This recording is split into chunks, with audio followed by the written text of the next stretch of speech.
Chapter 5 100 crore का notice. शाम के 7 बज चुके थे। इंदिरानगर की सड़कों पर स्ट्रीट लाइट्स जल चुकी थी, पर आज शौर्य की आंखों के सामने जो रोशनी थी वो किसी बल्ब की नहीं बल्कि अपनी जीत की थी।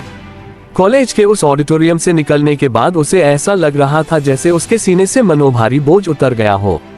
उसकी RX-100 हवा से बातें कर रही थी। पीहू बाइक की टंकी पर बैठी थी, उसके नन्हे हाथ शौर्य की कलाई पर थे। वो अभी भी उसी जोश में थी। पापा, आपने उस गंदे अंकल को कैसे चुप कराया? सब लोग आपका नाम ले रहे थे। शौर्य, शौर्य, पीहू ने अपनी तोतली आवाज में नारे लगाए। शौर्य मुस्कुराया, पर उसकी मुस्कान उसकी आंखों तक नहीं पहुंची। उसे एक अजीब सी बेचैनी महसूस हो रही थी। एक जानवर जैसी छठी इंद्री उसे बता रही थी कि खतरा अभी टला नहीं है, बल्कि अब वो उसके ठीक पीछे सांस ले रहा है। उसने साइड मिरर में देखा। एक काली रंग की महिंद्रा स्कॉर्पियो SUV पिछले 10 मिनट से उसके पीछे लगी हुई थी।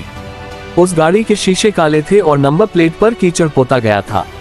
विक्की, शौर्य ने अपने ब्लूटूथ पर धीरे से कहा, जो हेलमेट के अंदर लगा था। पीछे एक काली गाड़ी है। मुझे लगता है विक्रम सिंघानिया ने अपना गिफ्ट भेज दिया है। भाई, तू कहाँ है? मैं दूसरे रास्ते से आ रहा हूँ। तू बस भीड़ वाले इलाके में रह, मैं अभी लड़कों को लेकर पहुँचता हूँ। विक्की की आवाज में घबराहट थी। इतना टाइम नहीं है विक्की, ये लोग घर तक नहीं जाने देंगे। शौर्य ने एक्सीलरेटर मरोड़ दिया। बाइक का इंजन दहाड़ा और रफ्तार 80 के पार चली गई। जैसे ही शौर्य ने स्पीड बढ़ाई, पीछे वाली गाड़ी ने भी रफ्तार बढ़ा दी। अब वो लुका छिपी नहीं खेल रहे थे, वो शिकार कर रहे थे। SUV ने जोरदार हॉर्न बजाया और बाइक को साइड से टक्कर मारने की कोशिश की। पापा, पीहू डर के मारे चीख पड़ी।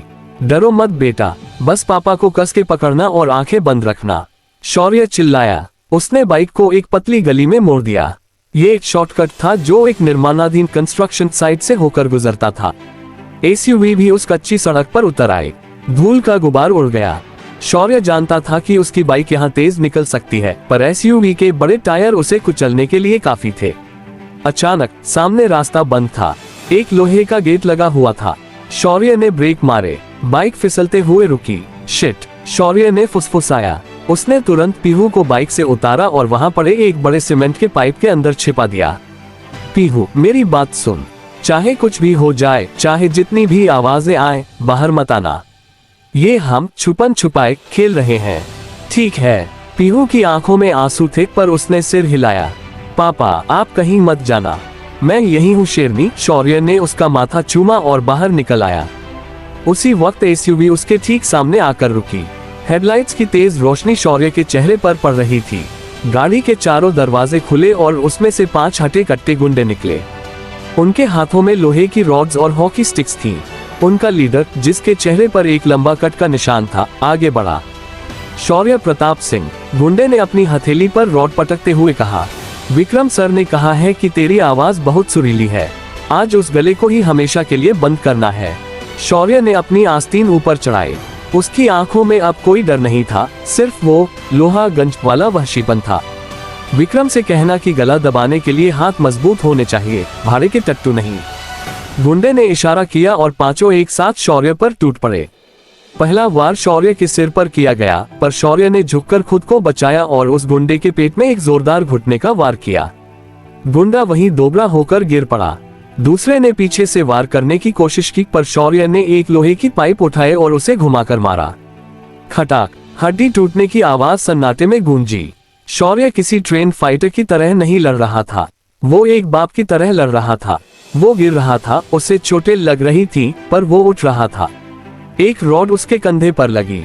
शौर्य दर्द से कराह उठा, पर उसने उस दर्द को गुस्से में बदल दिया।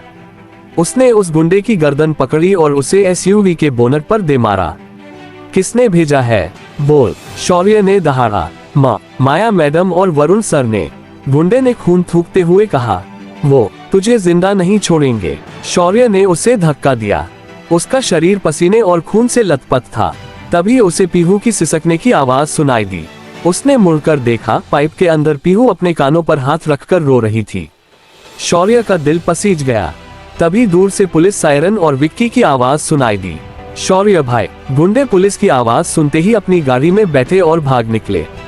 जाते जाते उन्होंने धमकी दी, आज बच गया, पर कल कानून तुझे नहीं छोड़ेगा। विक्की अपनी स्कूटी और 4-5 लड़कों के साथ वहां पहुंचा। उसने शौर्य की हालत देखी तो सन रह गया। शौर्य के माथे से खून बह रहा था और उसकी शर्ट फटी हुई थी। भाई, तू ठीक तो है? पीहू कहाँ है? विक्की ने घबराते हुए पूछा। शौर्य लंगड़ाते हुए पाइप की तरफ गया। पीहू, आ जाओ बेटा, खेल खत्म हो गया। पीहू बाहर निकली और शौर्य के गले लग गई।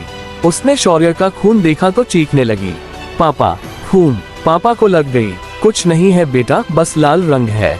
हम होली खेल रहे थे, शौर्य ने झूठ बोला, पर उसकी सांसें उखड़ रही थी। विक्की, घर चल, इससे पहले कि पुलिस यहाँ आए और सवाल पूछे। लोहागंज के उस कमरे में रात के 10 बज चुके थे। प्रीति दीदी रोते हुए शौर्य के जख्मों पर हल्दी का लेप लगा रही थी। पीहू, जो अब तक सदमे में थी, वो शौर्य का हाथ पकड़े बैठी थी। मैंने कहा था ना शौर्य, मैंने कहा था मत जा, प्रीति ने सिसकते हुए कहा। देख क्या हालत कर दी तेरी। ये लोग जानवर हैं। दीदी, जानवर वो हैं, पर शिकार मैं नहीं हूँ, शौर्य ने दर्द को दबाते हुए कहा। आज उन्होंने हमला किया, मतलब वो डर गए हैं। मेरी जीत ने उनकी नींद उड़ा दी है। तभी नीचे गली में फिर से गाड़ियों का शोर हुआ। इस बार ये गुंडे नहीं थे, इस बार गाड़ियों पर लाल नीली बत्तियां जल रही थीं। विक्की खिड़की से झांका, उसका चेहरा फक पड़ गया।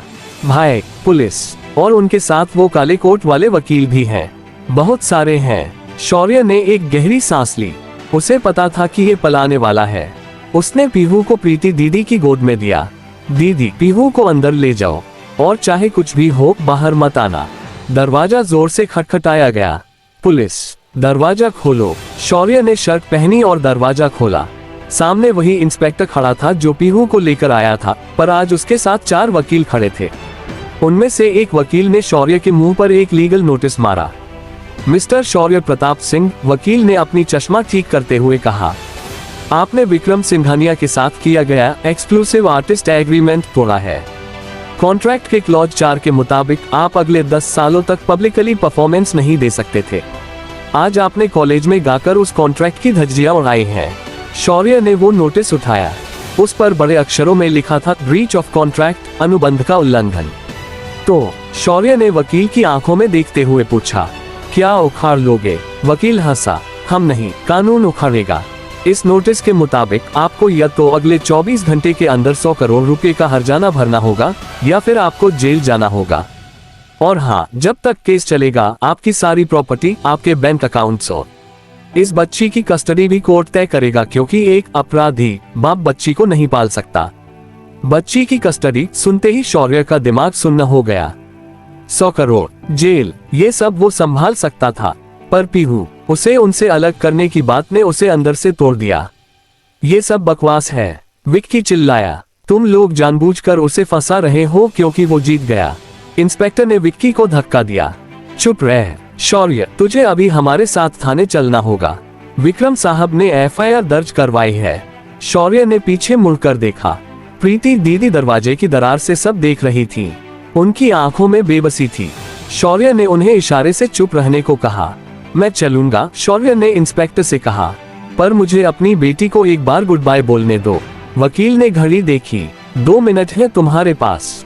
शौर्य अंदर गया। पीहू सोफे पर बैठी थी। शौर्य उसके पास घुटनों के बल बैठा। बेटा, पापा को एक जरूरी काम से जाना है। शायद आने में थोड़ा टाइम लग जाए। कितना टाइम पापा? कल स्कूल छोड़ने आओगे? पीहू ने पूछा। शौर्य का गला भर आया।